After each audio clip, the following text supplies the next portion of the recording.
to understand this Put Torah. up the audio with in the new week. Ready? Yeah, Okay. good. So in order to know this one, we start with a pasuk, not from this week's Parshat, but it's a pasuk in Dvarim. Dvarim, when Moshe is repeating and summarizing the whole. So I start with, we're live again?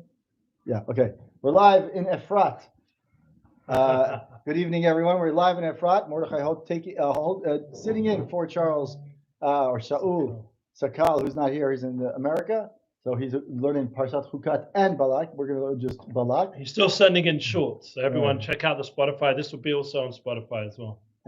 And so this learning, as always, should be in refuah and zchut for all those who need it. Yeshuot of every kind. The soul should have all the yeshuot. Amen. And everything is available at the Zera Shimshon. Very easy to find us. At the Zera Shimshon. Not be as right. And then especially the learning should be zchut the refuah shlema of Moshe ben Yehudit Sarah. Should go through. He should see refuah shlema v'karov.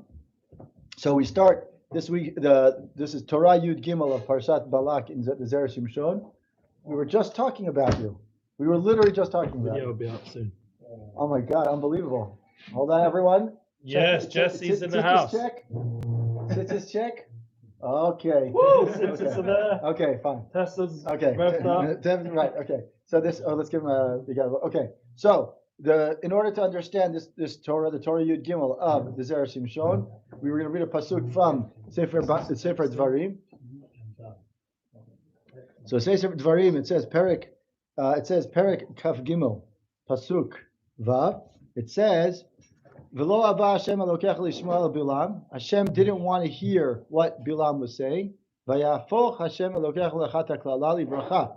Ki ayivcha Hashem Elokecha. Hashem flipped over whatever Bilam said. Hashem flipped it over from a curse to a bracha. That's what the pasuk says. It's about Yosef. I'm sorry, Moshe seems to be repeating, but Moshe at the end of his life, he repeats all that which happened throughout. I'm talking about Bilam here, that Hashem switched it. Right. So in the question, what's the Mefarshim asked? The first question, the Zera Shimshon says, Makshim Mefarshim, Te'echi tachen sha'klala atzma tiyeh livracha. How could you even say that a klala will flip to a bracha? Like that's like such a basic question. That's the Mefarshim. He doesn't say it, right? Right?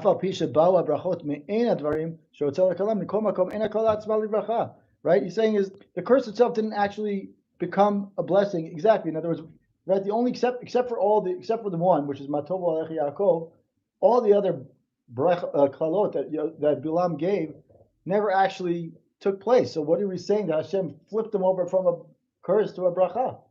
They never happened. They never took place. It wasn't like Matova is a curse. Matova was meant to be a curse. What is it? Matova is like he said it. It said a bracha, so we turned into a bracha. But all the other ones that he said, Matova, right? When you look at it as that was the only one that was really not really a curse. It was really a bracha. But the other ones, like you could understand them in some way that maybe they were meant to be a curse, right? Bilam meant to be a curse. So the question, the first thing I'll ask the question. But if a curse, you would say is what happens when a curse? You have to say that what. That if it was a curse, then Hashem could switch it. But they never really were curses. It wasn't really a curse. So he says, V'od ma'u tevat lecha. So if you look at the pasuk, it says, V'yafoch Hashem lokecha lecha. Right? And so Hashem says, flipped over for you. So the Zera Shimshon, the first question is, what does it mean to say that the bracha, that the klala, meaning the curse, will actually become a bracha? It never took place. So you can't say that he switched it. That's the first question the Zera Shimshon. I think that's what does the Art Scroll say there? Just to make sure I got the question right. What does the Art Scroll say in the introductory statement? It says that Bilam was pleased to accept Balak's invitation to curse Jewish people, but Hashem told him, "You shall not curse Jewish nation because it is blessed." Ultimately, Bilam was forced to bless Jewish people instead of cursing them, as the passage goes on to say. In this Derush, Zera Shimshon explains how Bilam schemed to limit the effect of his blessings, right, and to curse the Jewish people in his heart. Okay. And he analyzes whether Bilam's mental curse had any significance. Okay, now so now after the introduction he says in his heart he was trying to curse, but his mouth was saying a that's blessing. Right. What does he say? The Makshim. What does he say? The sages ask. The commentators ask, how is it correct for the verse to say that the curse itself was transformed into the blessing when Bilam had never uttered any curse. Right. Even though it is true that Bilam's blessings corresponded to his intended curses, Right. nevertheless, his curses themselves were never turned into Blessings. Were not turned into blessings. Right. But there were no curses. So how could the verse say that? Right, exactly. Curses? So he's saying, so the Mefarshim are asking, like, if you want to say that Bilam actually cursed Bnei Israel, then you could say that this pasuk makes sense because Hashem took the curse and flipped it into a blessing. But these brachot, these never were curses, right? And what does Balak get upset about? Balak yells at Bilam, saying, "Is every time I tell you to curse Bnei Israel, you come out with the bracha." Right? That's what has happened. We know that's what happens, right? Right? It's frustrating, right? So then how could Hashem say, I switched over Bilam's intended statement when his the whole time he was saying brachot? How can we say that? And the second question the Zera Shimshon asks is, what is the word lecha, for you? Right? That simple question, why is the word lecha? If you read the pasuk, V'yafoch Hashem lokecha et haklala. Right? We could read it without the word lecha. It makes sense. So I said, why do we have to have the word lecha at all? So he says here, Ulaniyut dati. So he says, in my opinion, my humble opinion, nirad detivat lecha itzterich. We have to understand that we need to have the word lecha.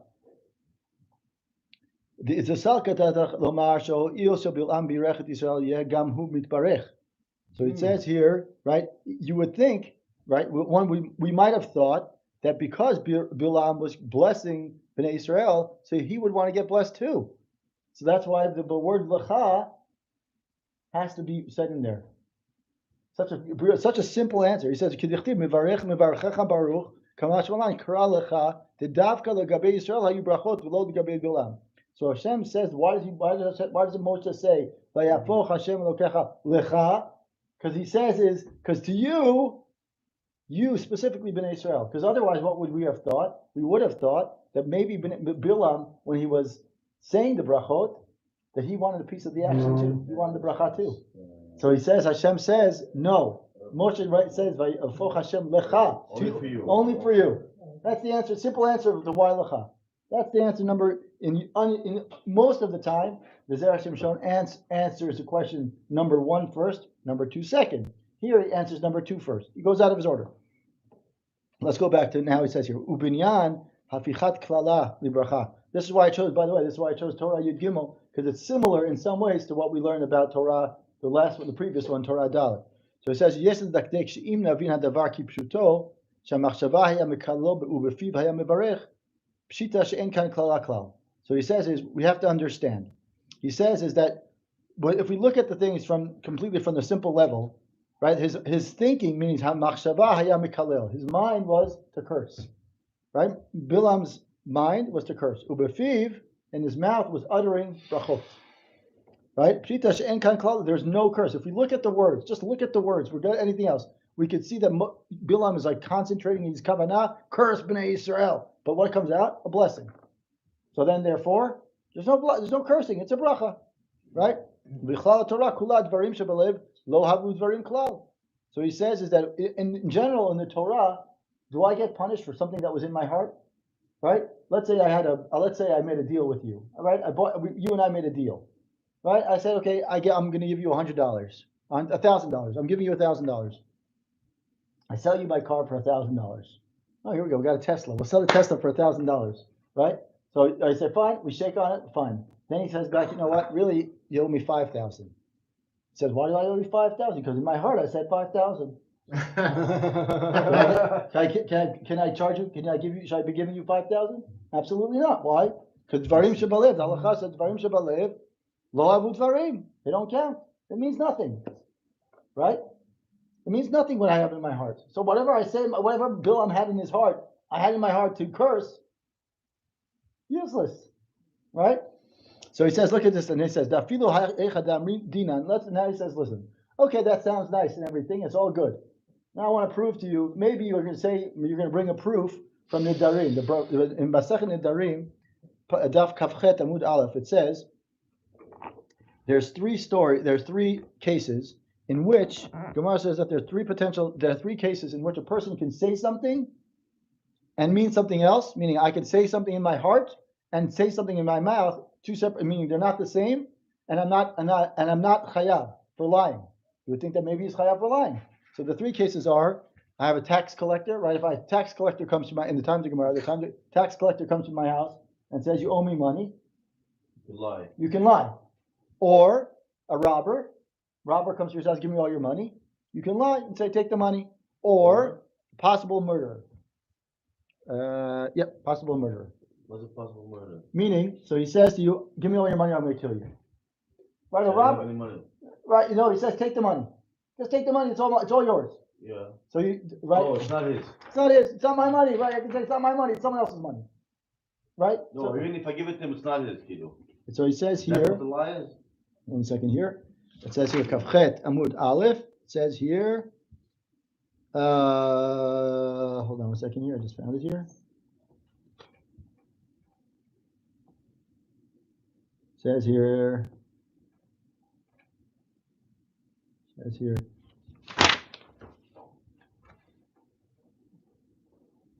Right.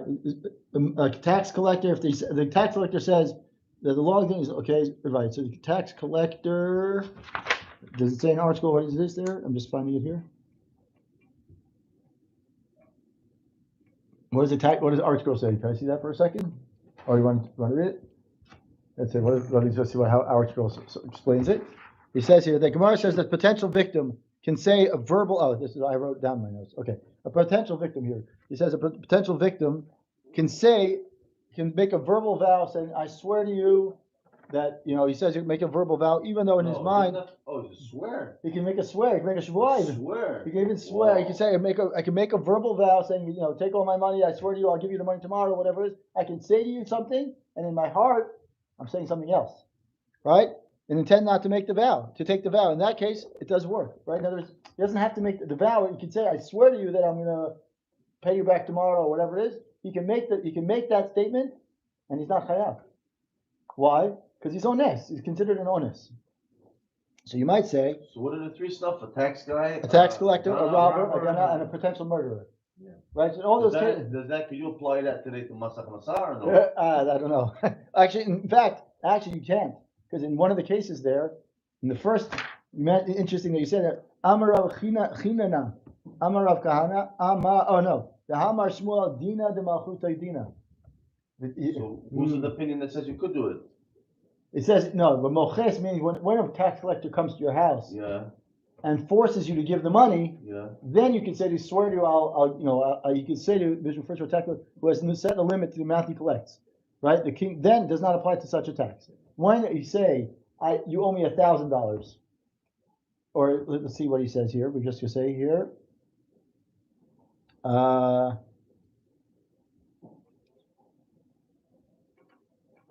So the case. Let me go with the case with the robber, just to make it a little easier. Let's say the robber comes to your house and says, "Give me all your fruit," or "Give me all your money." He says, "No, the money's not mine. It belongs to Hekdesh. It belongs to Beit HaMikdash." Right. So I'm saying it belongs to the Beit HaMikdash, but I know in my heart it's mine.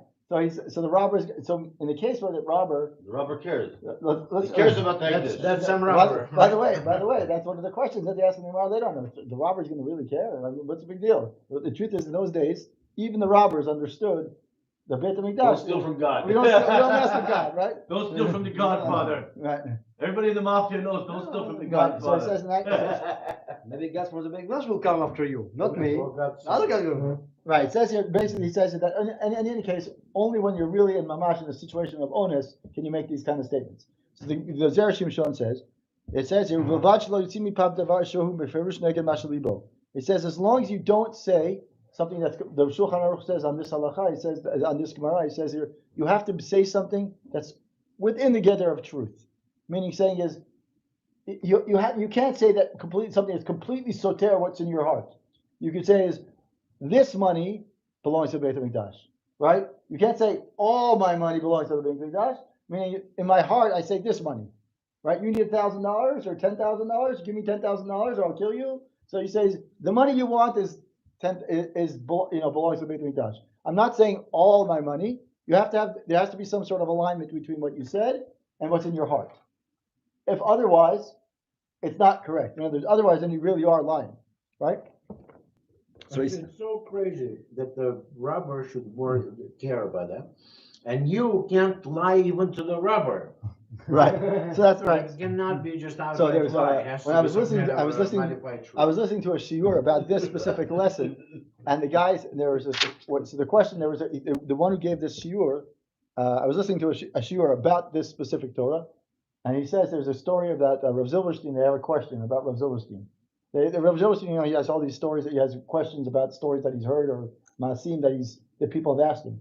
So he said his husband, every time he comes home from his long day of work, his wife wouldn't cook. She'd come home and he'd get angry. He'd be like, I worked 12 hours. I come home. They're supposed to have dinner. Not home. And then whenever she cooks, it's not so good. So he doesn't want to eat and whatever. It causes arguments. So one day he gets smart. Right? One day he gets smart. He goes to the store. He sees a restaurant. And he's like, oh, beautiful. Before I come home, I'll get myself full. So whatever she serves me, of course, what happens? He's eating. He sees a beautiful piece of steak. He goes to the restaurant. He eats the steak. He's full. He comes home, and she comes home, and there's a candlelight dinner, the whole thing, right? And what is she serving? Steaks. No, dairy. No. Now we have a problem. Can he say? What? Can he say, listen, shalom bayis, I should eat dairy, or should he tell her the truth? So most of the people would say no. For shalom bayis, you can't eat. Right. So you can't do milk. That's not one of the heterim. Right. So the interesting Rav Zilberstein said is the story that he tells, the Rav Zilberstein story in the halacha, Rav Zilberstein states that the guy ate the dairy. He ate the dairy. I guess in his mind it's not like shalom bayis. Right. So he says he says I probably otherwise there's gonna be other problems if I don't eat the dairy, right? So he says I eat the dairy. Exactly. So he says so maybe I should have lied. So maybe in his mind he should have maybe I should lie a little bit and say listen I'm really not hungry. The guy at work served hot dog. Maybe I should make up a little story. So how come you can just say I bought a hot dog sandwich on the way home? No, because then she'd be offended saying I prepared your dinner. How can you do that? So Rav Zilberstein says, watch a movie for us for 5 hours. Exactly. Let's watch a movie for 5 hours. Anyway, so Rav Zilberstein says that in this case, he shouldn't have eaten the meat. Shouldn't have eaten the dairy. He says it's probably better. He should have said something or explained in a nice way and waited a little bit and then done it. But anyways, the point here, the question is, what can you do can you lie in some way, right?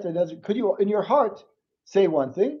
Like let's go back to Bilam. Can you in your heart? Could Bilam said in his heart one thing? In the heart he had intended to curse, but in his mouth, his mouth came out brachot. That's right. His mouth came out brachot. In his heart he had klalot. Right. So he says, "V'vach lo yotzim mipiv davar shel b'firish neged ma shelibo.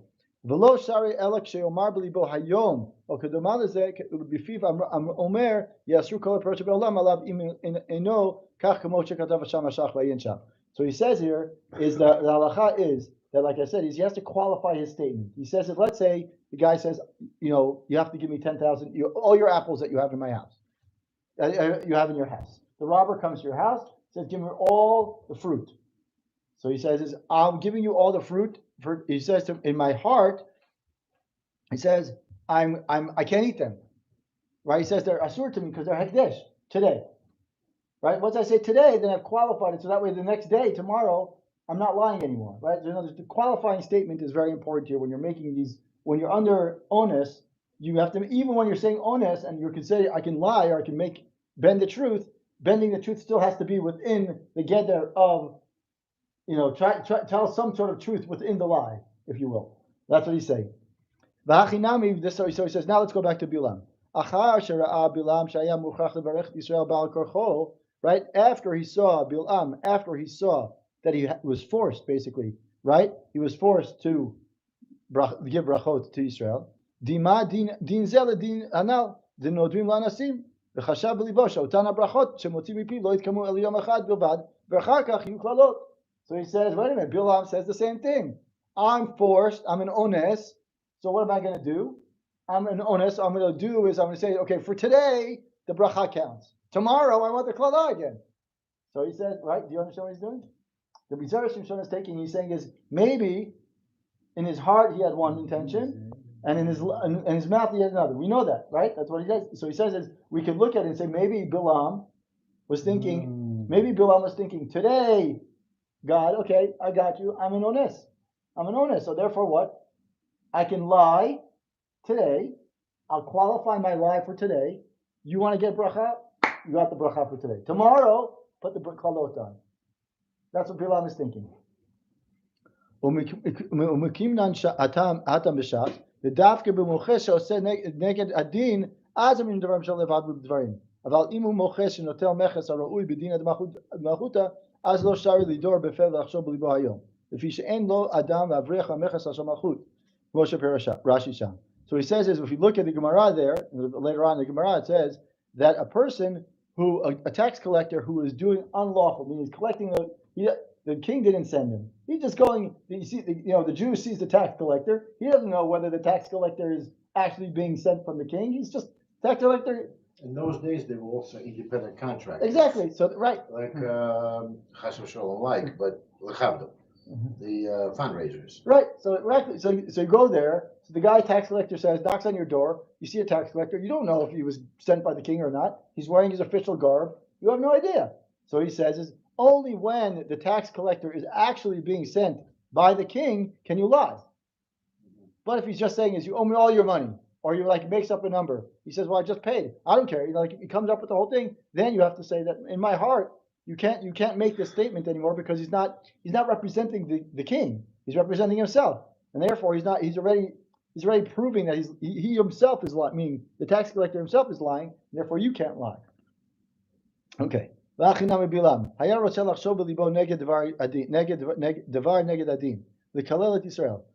said the same thing. Hashem made it clear. What did Hashem tell Bilam? From the whole time. This Torah is showing the riches of Bilam. Right, exactly. He knew so much how much Hashem's that. Exactly. And I'm saying the bracha, that's what Hashem told me to do, but in my heart, I hate you. Exactly. Even though Hashem is telling me now what to say and love you and bless you, in my heart's filthy, and I hate you forever. Right, so look what he says here. He says, Bilam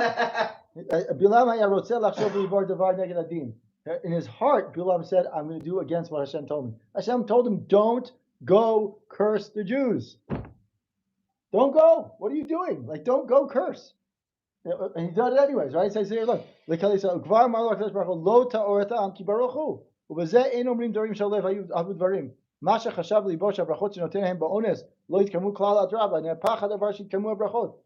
why Hashem says, so because Hashem said, he's saying, I don't mean the bracha, so it shouldn't be kayem. Exactly. I mean in my heart a klala. Vayafach Hashem it's a klala the bracha. Exactly. Nice. So he says exactly. That's what he said. Exactly what he said. Explain to him. So what he's saying is, Bilam, we just proved, the Zera Shimshon just proved that Bilam in his heart he was saying curse. We'll go back to the beginning. In his heart he was saying curse.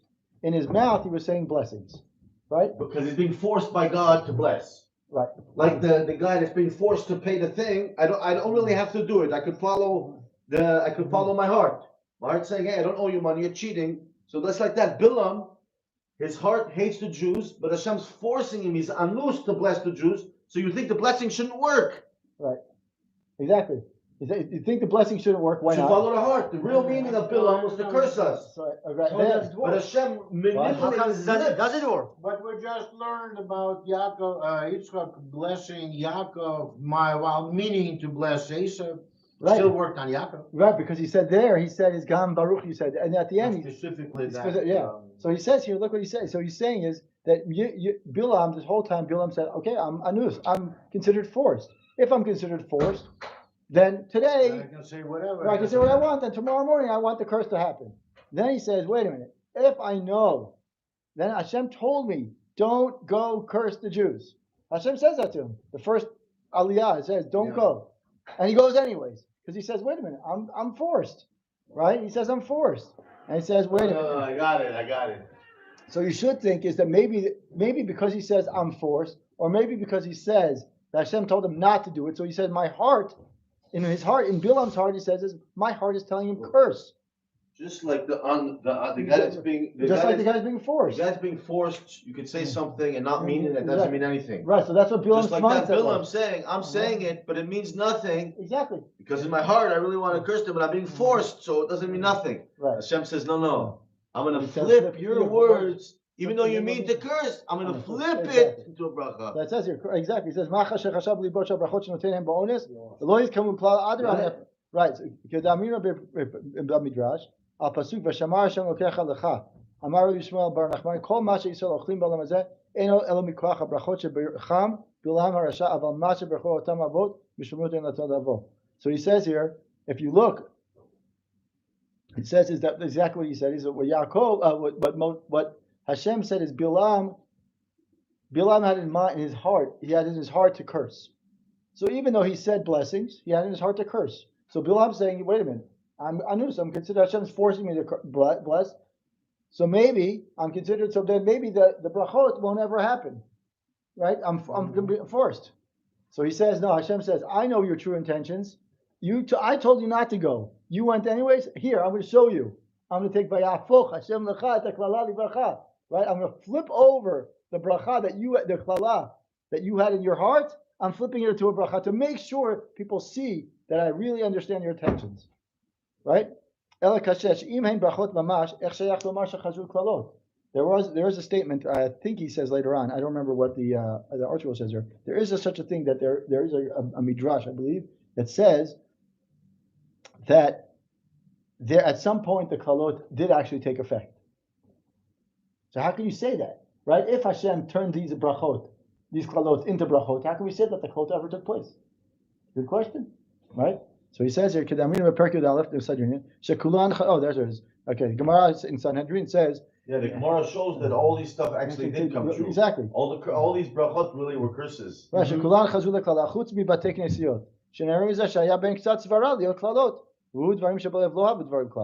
Okay, so he says is that maybe according to the Gemara says that the curses did actually take place, except for which one? Matovu alech Yaakov. That's the only one. So he says maybe we can say is that maybe there is such a thing to say that there is klалot. There's a hint of klалot in them. Balak ובילעם נתכוונו לראות המקומות שעתידים ישראל להכעיס לקדוש ברוך הוא ועל אותם מקומות סמכו הקללות ואז ישראל היו ראויים חס ושלום לקללה. Right? So he says is now we can understand if we look in a different Torah that he mentions, he says is that Balak and Bilam went to certain places. They went to certain places where Bnei Israel were going to, in the future, going to sin. And they said, wait a minute, we know that they're going to sin here, so therefore we want the curse to. But we know that. Let's use an example that happens in this week's Parshat, Midian, right? We know they're going to curse. We know they're going to sin in Midian, so Hashem cursed them here for what they're going to do. That's not a Jewish thing, right? So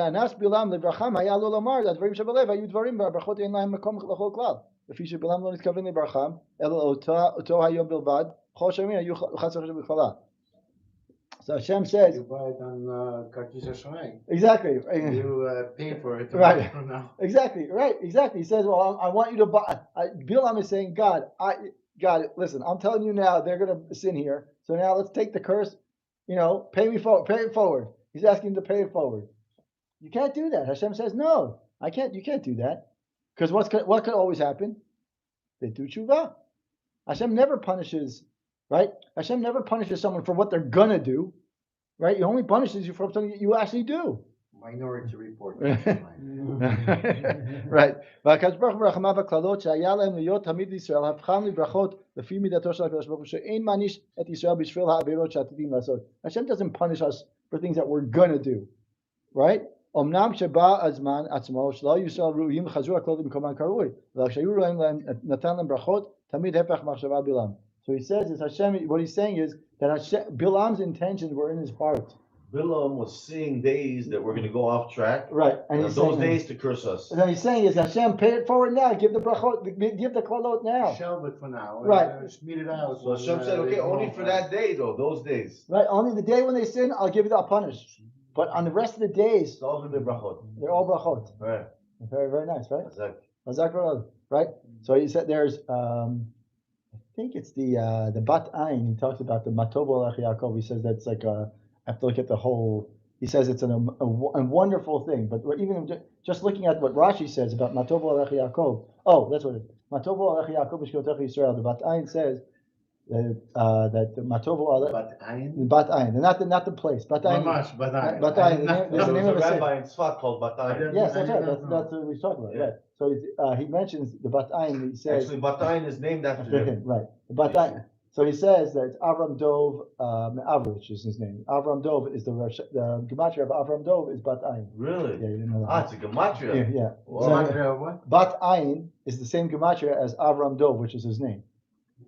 Anyway, so he says there the Matov Alach Yaakov is that the tzniut that they had, right? Rashi, what does Rashi say? That their tents didn't face each other, because when Jews who are really really holding each other, it's tzniut. They're even with everything that they do is with tzniut and anava. And he says that's how great they are. That's why that's the one bracha they always stay is because they're anava. And what keeps us going is the Torah, mitzvot, and the anava that we have in front of other people, in front of Hashem. That's what keeps us going. And that's why Matov Alach Yaakov is different than all the other brachot, klalot, whatever it is. Anyway, so back to this, he's saying is that Bilam always had this intention, saying is, first, Hashem, you're telling me that I'm forced. If I'm forced, so then what my heart intention, what my intention was to curse, so therefore I'm speaking one thing, but I'm saying Nothing. it means nothing. So Hashem says, okay, if you think that's the case, wrong. So your intention was to curse. So that's why the Dvarim, Sefer Dvarim, Moshe says, Hashem he says, flips it over. He says, even your intention, Bilam, I'm going to flip over. And maybe we're going to say is, wait a minute, maybe these curses did take place. We have a Gemara that says that they did take place. So he says, wait a minute, if you say that they did take place, what would Bilam want? Bilam said is, I know they're going to sin here. So Hashem, curse them on the day that they're going to sin. Pay it forward, right? Like we say, right? So Hashem says, no. I'm going to give them the curse on the day that it takes place, because I have to give them a punishment in some way, but I'm not going to punish them for generations and generations. Only for that day, for that moment, because the rest of the time I'm not punishing people for the future of what they did. I only punish them on what they do now. I'm not punishing them forever. So Bilam's curse, just for that moment of sin, we get punished, but the rest of the time it's a bracha. This is the Efter Rebbe says. The Efter Rebbe says. Shkoyach, shkoyach. Yeah. תודה רבה. "טובו אוהליך יעקב."